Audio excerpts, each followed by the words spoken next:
அப்போஸ்தலனாகிய பவுல் தீமோத்தேயுக்கு எழுதின 2வது நிருபம் 2ஆம் அதிகாரம் 6ஆம் வசனம். பிரயாசப்பட்டு பயிரிடுகிறவன் பலனில் முந்தி பங்கடைய வேண்டும். கர்த்தருக்கு மகிமை உண்டாகட்டும். இங்கு ஆண்டுடைய வார்த்தை அப்போஸ்தலனாகிய பவுல் என்ன சொல்கிறார்? பிரயாசப்பட்டு பயிரிடுகிறவன் பலனில் முந்தி பங்கடைய வேண்டும்.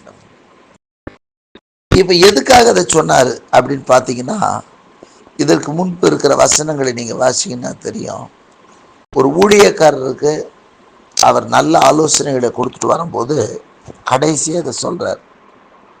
அதாவது நீ படுகிற பிரயாசங்கள் எல்லாம் இருக்குது அல்லவா, நீ பிரயாசப்பட்டு பயிரிடுகிறாய் அல்லவா, பலனில் நீ முந்தி பங்கடைவாய் என்றுதான் அதனுடைய அர்த்தம்.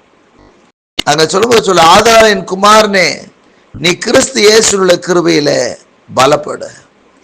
அநேக சாட்சிகளுக்கு முன்பாக நீ என்னிடத்தில் கேட்டவைகளை மற்றவர்களுக்கு போதிக்கத்தக்கதாக உண்மையுள்ள மனுஷரிடத்தில் ஒப்புவி. நீயும் இயேசு கிறிஸ்துவுக்கு நல்ல போர்ச்சேவனாய் தீங்கு அனுபவி. தண்டில் சேவகம் பண்ணுகிற எவனும் தன்னை சேவம் எழுதி கொண்டவனுக்கு ஏற்றவனாய் இருக்கும்படி பிழைப்பு கொடுத்த அலுவல்களில் சிக்கிக் கொள்ள மாட்டான். பிழைப்பு கொடுத்த அலுவல்களில் சிக்கிக் கொள்ள மாட்டான். மேலும் ஒருவன் மல்யுத்தம் பண்ணினாலும் சட்டத்தின்படி பண்ணாவிட்டால் முடி சூட்டப்படான். பிரயாசப்பட்டு பயிரிடுகிறவன் பலனில் முந்தி பங்கடைய வேண்டும். இந்த பூமியிலே நம்மை சிருஷ்டித்த தேவன் படைத்ததோடு மாத்திரமல்ல, இந்த பூமியிலே தேவனால் படைக்கப்பட்ட மனிதர்களுடைய ரட்சிப்பை கர்த்தர் அவர் அதனுடைய திட்டத்திற்கு மூல காரணமாக அவர் செய்ய வேண்டிய எல்லாத்தையும் செய்துவிட்டு அதை நம்முடைய கரத்திலே கொடுத்து விட்டு போயிருக்கிறார். இந்த காலங்களிலே நாம் பிரயாசப்பட்டு செயல்பட வேண்டியவர்களாக இருக்கிறோம். பிரயாசப்பட்டு பயிரிடுகிறவன் பலனிலே முந்தி பங்கடைய வேண்டும். அப்படின்னா எந்த அளவுக்கு நாம் பிரயாசப்படுகிறோம். இதுக்கு மேல இருக்கிறதெல்லாம் தேவ ராஜ்யத்துக்கு ஒப்பான காரியங்களை குறித்து சொல்லிட்டு வர்றாரு. ஒவ்வொருவரும் தேவ ராஜ்யம் கட்டுகிற பணியில தங்களுடைய பிரயாசங்களை செலுத்த வேண்டும். பிரயாசப்பட்டு பயிரிடுகிறவன் பலனிலே முந்தி பங்கடைவான். அப்போ நம் பிரயாசப்படுகிறோமா? இந்த பூமியில வாழ்றோம். ஆண்டவர் நமக்கு அநேக நன்மைகளை கொடுத்திருக்கிற. நல்ல ட்ரெஸ் இல்லைன்னு சொல்ல முடியாது, எதுவுமே சொல்ல முடியாது. ஆண்டவர் அவன் போது தேவையானதெல்லாம் நம்ம கொடுத்துதான் இருக்கிறார். ஆனால் இந்த நன்மைகளை அனுபவித்துக் கொண்டிருக்கிறேன். பிரயாசப்படுகிறோமா? அவருடைய ராஜ்யத்தினுடைய பணிகள்ல பிரயாசப்படுகிறோமா? ஆகவேதான் பவுல் சொல்றார், பிரயாசப்பட்டு பயிரிடுகிறவன் பலன்ல முந்தி பங்கடைவான்.